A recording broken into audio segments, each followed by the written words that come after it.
কোরআনের বক্তব্য দেখলে একরকম, প্র্যাকটিক্যাল আপনি দিলে পরে আরেক রকমের। কারণটা কি?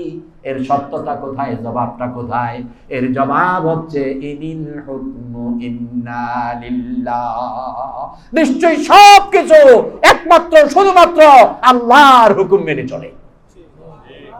এই মাটিকে আল্লাহ রাব্বুল আলামিন হুকুম করেছেন, আমি যেই মাটি বিছিয়ে দিলাম এই মাটি পানির উপরে ভেসে থাকবে।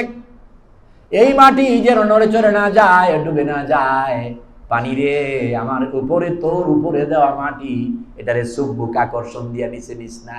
একটা বল উপরের দিকে ছেড়ে দিচ্ছেন, ওটা শট দেওয়ার পরে যত জোরে মারেন আর যত দূরে যাক, তার শেষ পরিণতিটা কি?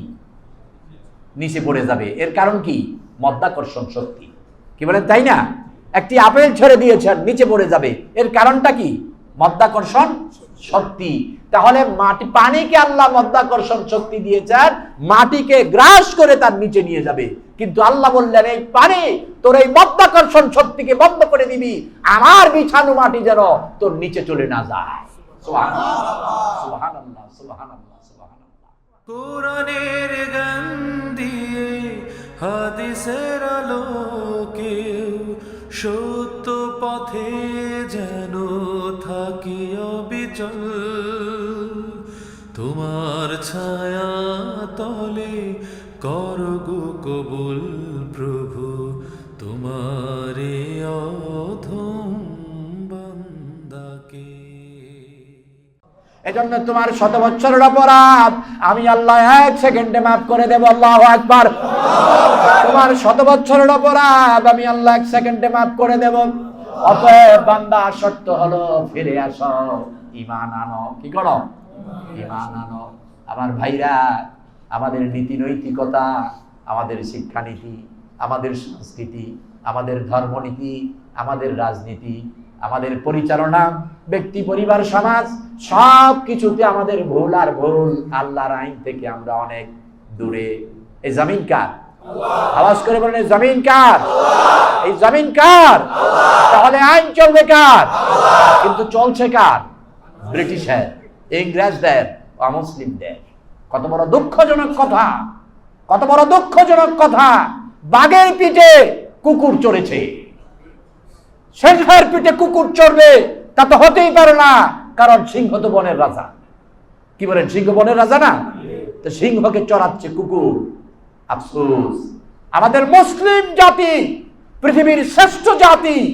এই মুসলিম জাতি পৃথিবীর দ্বিতীয় বৃহত্তর সংখ্যাগরিষ্ঠ মুসলিম দেশ বাংলাদেশ, 95% মুসলমানের দেশে, পৃথিবীর দ্বিতীয় বৃহত্তর মুসলিম সংখ্যাগরিষ্ঠ বাংলাদেশে কোরআনের আইন না চলে, আইন চলতেছে অমুসলিম ব্রিটিশদের।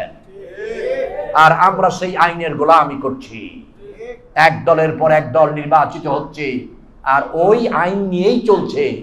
দুই একটা পরিবর্তন করে, তাও নিজেদের স্বার্থে, নিজেদের সুবিধায়, নিজেদের ভোগ বিলাসের জন্য। কি বলেন, ঠিক না? অথচ এই জমিন কার? এই কথাটা আমার নয়, আল্লাহ রাব্বুল আলামিন বললেন, ইনিল হুকমু ইল্লা লিল্লাহ। হুকুম চলবে একমাত্র কার? জোরে বলেন, কার?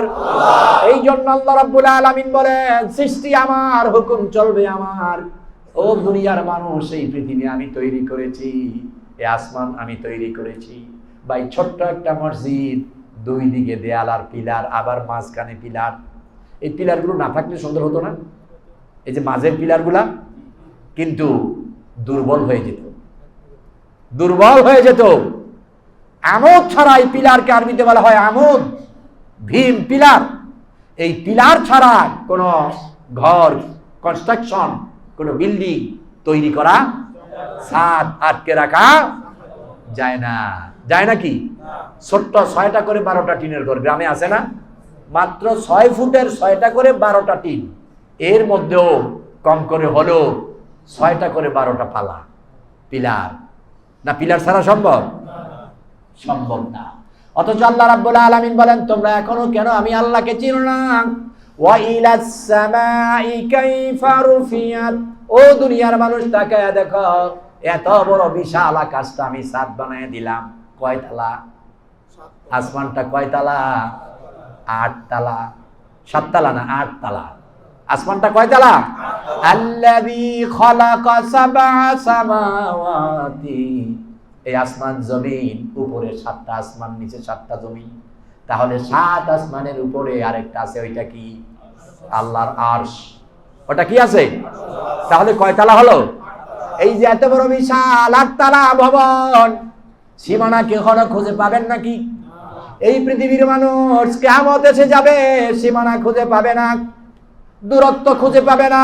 এত বিশাল উঁচু, বিশাল সীমানাহীন 8তলা ভবন বানায়া দিলে, আমার ভাইরা আল্লাহ প্রশ্ন করতেছেন, কাইফা রুফিয়া, তাকায় দেখো পিলার আছে কয়টা, ভীম আছে কয়টা, কয়টা পিলার আছে নাকি?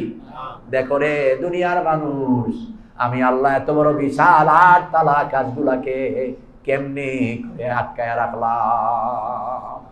এরপরে আমার চিনো না, আমার আইন মানবা না, আমার হুকুম মানবা না?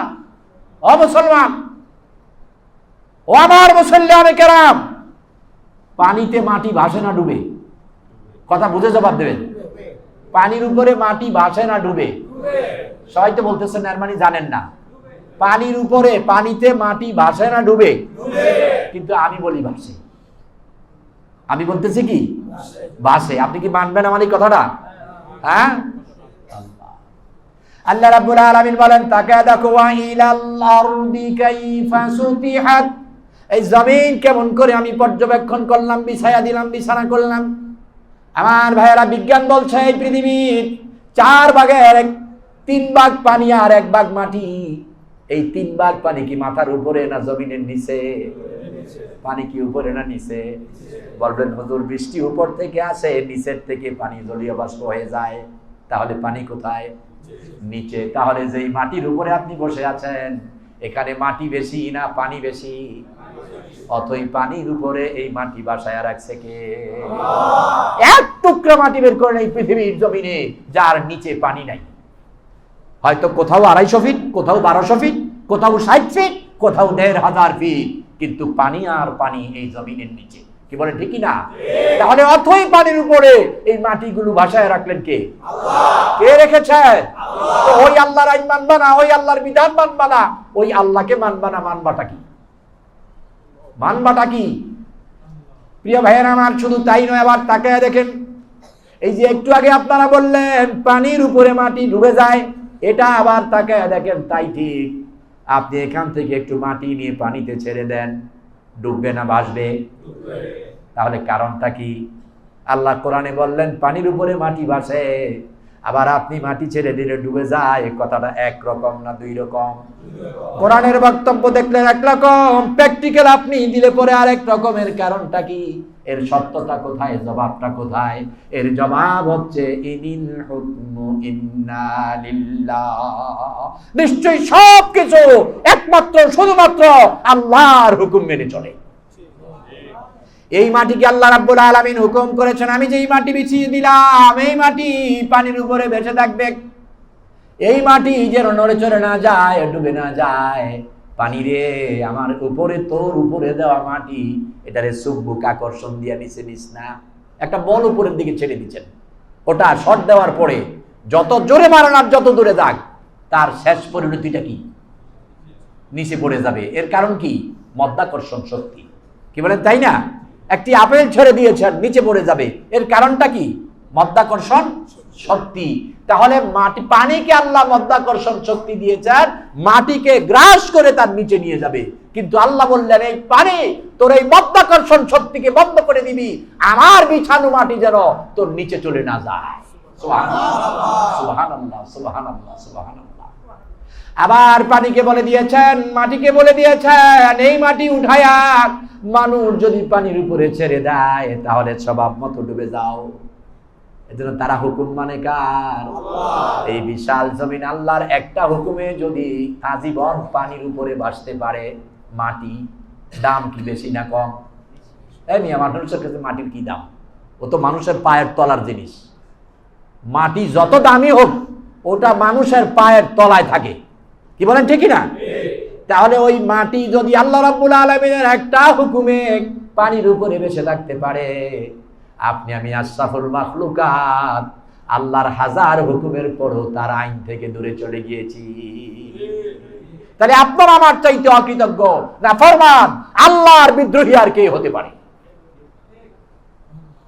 এই জন্য আল্লাহ রাব্বুল আলামিন বললেন লাকাদ খালাকনাল ইনসানা ফি আহসানি তাকওয়িম, মানুষগুলোকে সর্বোত্তম সুন্দর করে বানালাম।